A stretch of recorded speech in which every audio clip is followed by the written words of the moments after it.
अस्सलाम वालेकुम, मैं हूं फलक शेख और आप देख रहे हैं फलक शेख ऑफिशियल। नाजरीन, 19 नवंबर 2025 आज बुध है और इंपॉर्टेंट डेवलपमेंट्स थी। मुझे लगा कि जो खबरें आ रही हैं आप लोगों तक पहुंचानी चाहिए और ब्रेकिंग न्यूज़ इस टाइम पे है।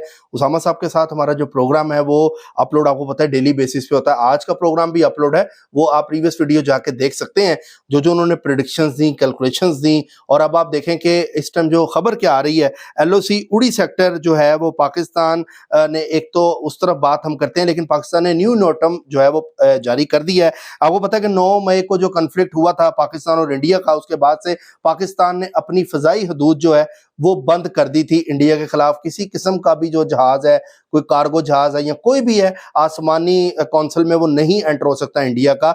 लेकिन अब जो खबर आ रही है वो नोटम को बढ़ा दिया गया। 25 दिसंबर 2025 ये डेट आ रही है कि इस तक इंडिया का कोई भी जहाज़, चाहे पैसेंजर का है, कमर्शियल है, कोई भी है, वो पाकिस्तान की हदूद में एंटर नहीं होगा। ये न्यू एक नोटम पाकिस्तान की तरफ से जारी किया गया है। और कमेंट सेक्शन में आप पाकिस्तान जिंदाबाद लाजमी लिखें और वीडियो को शेयर जरूर किया करें, क्योंकि ये शेयरिंग से और लाइक से एक हमारा हौसला भी बढ़ता है और आप लोगों को हम लेटेस्ट जो डेवलपमेंट, जो खबरें होती हैं, जो अपग्रेड होती है, हमारा दिल करता है हम आप तक वो चीजें पहुंचाएं। अच्छा नाजरीन, आपको बताएं कि उड़ी सेक्टर के हवाले से जो खबर आ रही है, कश्मीर में इंडिया का मीडिया इस पर रिपोर्ट कर रहा है कि LOC पर झड़पें हुई हैं, जिस पर अभी तक कोई इतलात वैसे तो नहीं आ रही, लेकिन ये जरूर हुआ है कि 19 अभी नवंबर है और वहां पर झड़पें हुई हैं LOC पर, ये खबरें आ रही हैं। और दूसरा आपको बताते चलें, जो इंपॉर्टेंट डेवलपमेंट है वो ये है कि ट्रेड खत्म कर दी गई थी पाकिस्तान और अफगानिस्तान की। मैंने आपको इस पर खबर भी दी थी, लेकिन उस ट्रेड से 61% फायदा अफगानिस्तान को होता था। पाकिस्तान के साथ जो ट्रेड होती थी, ये इन लोगों को, दहशतगर्दों को, इन लोगों को, तालिबान रजीम को नुकसान हुआ। और जबकि अब आपको बताते चलें कि इंडिया के ये पांव पकड़े हैं जाके अफगानिस्तान वाले और बोल रहे हैं कि जी ट्रेड उनके साथ खत्म हो गई है तो हमारे साथ ट्रेड कर रहे हैं। इनका ट्रेड जो मिनिस्टर है वो 7 रोजा दौरे के करने के लिए इंडिया गया है। पहले वो इनके एक जनाब वजीर दिफा वो गए थे अफगानिस्तान के, अब ट्रेड वाले जो हैं वो पहुंच गए हैं। अब 7 दिन के लिए गए हैं और वहां पहुंचते साथ ही ये भी खबर आ रही है कि इन्होंने अटैक भी किया। और आपको बताते चलें कि अटैक से जो इन्होंने हरकत की है वो ये की है कि जो मजदूर थे वो पाकिस्तान की चौकी को बना रहे थे और अफवाह इन्होंने किया तालिबान की तरफ से। ये खबरें भी इंपॉर्टेंट आ रही हैं, लेकिन जी अफवाह किया गया, उसमें से अगवा में से एक जो मजदूर था वो वहां से वापस आने में कामयाब हुआ। और ये बाज नहीं आ रहे तालिबान वाले अभी भी, हालांकि ईरान ने भी बोला कि हम बैठ के बीच में कोई मुआहदा वगैरह इनके साथ करवा देते हैं।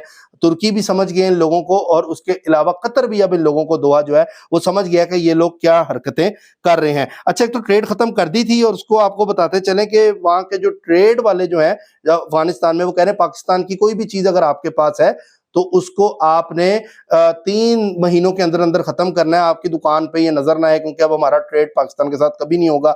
इस तरह की खबरें भी आ रही हैं। और आपको जो मेन खबर आपको दें कि जो डोनाल्ड ट्रंप है, अब ये क्या होगा ये तो आपको सामा साहब भी बताएंगे। इस पे मैं सवाल करूंगा उनसे कि ट्रंप ने बोला है कि जब मुआहदे के लिए मोहम्मद बिन सलमान अमेरिका पहुंचे तो बड़ा उनका इस्तकबाल तो किया, हवाई जेट चलाए गए, सलूट मारे गए, बहुत अच्छा प्रोटोकॉल दिया गया उनको।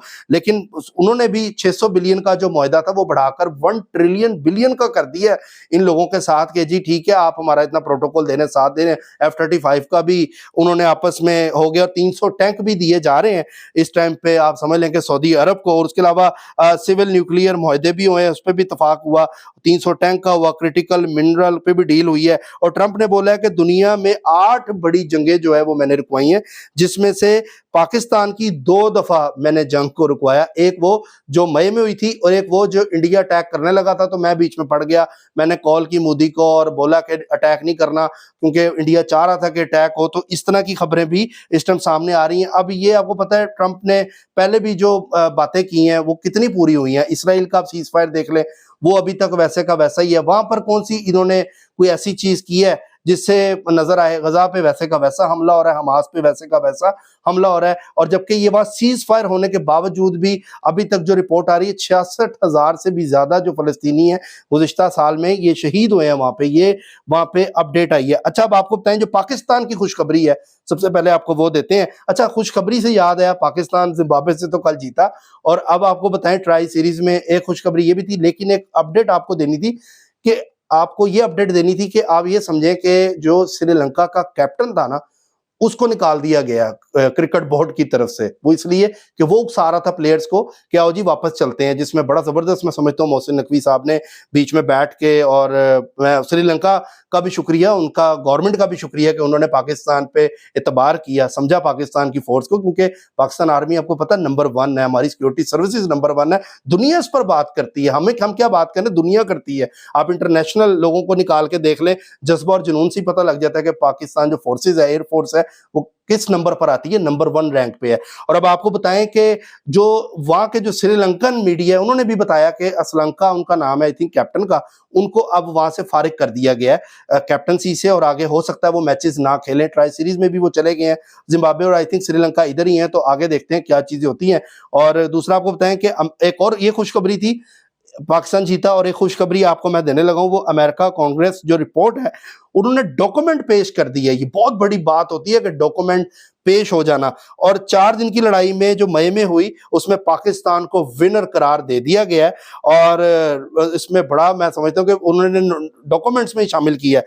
और बताया जा रहा है कि उसके अलावा चाइना ने कैसे मदद की वो भी बताई गई उसके अंदर, और चाइना ने जो हथियार दिए पाकिस्तान को, तैयारे दिए और सामान अपना दिया, इक्विपमेंट दिया, जिससे मदद से पाकिस्तान ने इंडिया को शिकस्त दी, वो सारी वहां पे बात जो है वो रिपोर्टेड। और ये भी कहा गया कि 2019 से 2023 तक 83% चाइना ने पाकिस्तान से जो आर्मी फोर्स का सामान जो है वो परचेज किया था। पाकिस्तान के पास वो हथियार थे जिसमें आपको पता राफेल गिराए, पहले तो दुनिया बात कर रही थी ना, इंडिया कह रहा था पता नहीं गिराए हैं कि नहीं गिराए, अब देखें ये खबरें और ये जो डॉक्यूमेंट्स पे आ जाना, ये कितनी बड़ी जबरदस्त चीज है। ऊपर से ट्रंप ने फोन कर दिया कि जी पाकिस्तान पे अटैक नहीं करना। आपको पता है इस टाइम पे सांप सूख जाता है इंडिया में, और इनका सिर्फ बॉलीवुड ही एक्टिव होता है। अब एक खबर आ रही थी कि वहां से एक फिल्म भी बन रही है कि जिसमें रणवीर कपूर को इन्होंने जनाब वो बनाया हुआ है एएसआई का एजेंट, और उसके हाथ में पाकिस्तान का झंडा होता है। ये बॉलीवुड में तो बड़े जबरदस्त होते हैं। अच्छा, एक मैं आपको पास्ट बताऊं इनका, एक जब सलमान खान का फिल्में आती थी तो उसमें ये तालिबान से सलमान खान लड़ रहा होता था पहाड़ों में जाके, और इस तरह उस तरह कि जी हम तालिबान को खत्म कर रहे हैं, ये दहशतगर्द हैं। ये फिल्मों में दिखाया गया है पास्ट में, और अब आप देखें कि तालिबान जो है वो उधर ही बैठे हुए हैं इंडिया के अंदर। अब ये किस मुंह से उनको वहां बिठा रहे हैं? अब सलमान खान के लिए बल्कि आसानी हो गई, इंडिया में पास ही पड़ेंगे तो वो आते रहते हैं, 7 दिन का टूर होता है, कभी 8 दिन का होता है, तो वहीं पे एक बॉलीवुड में असल तालिबान ही अपने साथ बिठा के एक फिल्म बना ले। अब ये जो फिल्म आ रही है इस पे बड़े इस टाइम ट्रेलर इन्होंने जारी किया, अभी देखेंगे कि ये पाकिस्तान को किस तरह करते हैं। फिल्मों में तो ये शेर है, लेकिन रियलिटी में आपको बता रहा फेल ढेर है। अच्छा, अब आपको बताएं कि रिपोर्ट में पाकिस्तान ने जो खबर आई रिपोर्ट में, फ्रांसीसी तैयारे को मार दिया। अच्छा, चाइनीज हथियार जिसमें HQ-9 मिसाइल का उसमें जिक्र हुआ, डिफेंस सिस्टम का PL-15 एयर मिसाइल का डिस्कस हुआ, J-10C का डिस्कस हुआ, और उसके अलावा लड़ाका तैयारे, और पाकिस्तान ने उसमें बढ़तरी हासिल की। और 2025 में पाकिस्तान ने चाइना से KG-500 तैयारे और इस तरह की इंपॉर्टेंट डेवलपमेंट जो चीजें थी वो पाकिस्तान ने हासिल की हैं। अच्छा नाज़रीन, आपको बताएं कि 18 नवंबर को भी ये बन्नू में टारगेट करने का प्लान था इनका। पाकिस्तान ने इनका मिशन भी नाकाम किया, ये जो TTP वाले हैं, और ये हमारे जवान को फेस नहीं कर सकते, तो बच्चों और वहाँ के जो मासूम लोग हैं उनको ये टारगेट करते हैं। जैसे ही हमारा फौजी आता है दौड़ लगा देते हैं, कर ही नहीं सकते, सामने खड़े नहीं हो सकते। ये इनकी औकात है इस टाइम पे दहशतगर्दों की। और अब देखते हैं कि आगे के मामला क्या होंगे। सामा साहब कल आ जाएंगे, फिर इंशाल्लाह उन पर भी बात हम वीडियो को करेंगे, मजीद इस पर कंटिन्यू करेंगे आगे बात। जो खबरें आएंगी, जो इंपॉर्टेंट डेवलपमेंट्स आएंगी, ये 19 नवंबर 2025 की माजरत के साथ 19 नवंबर 2025 की अब तक की खबरें थी, डेवलपमेंट्स थी।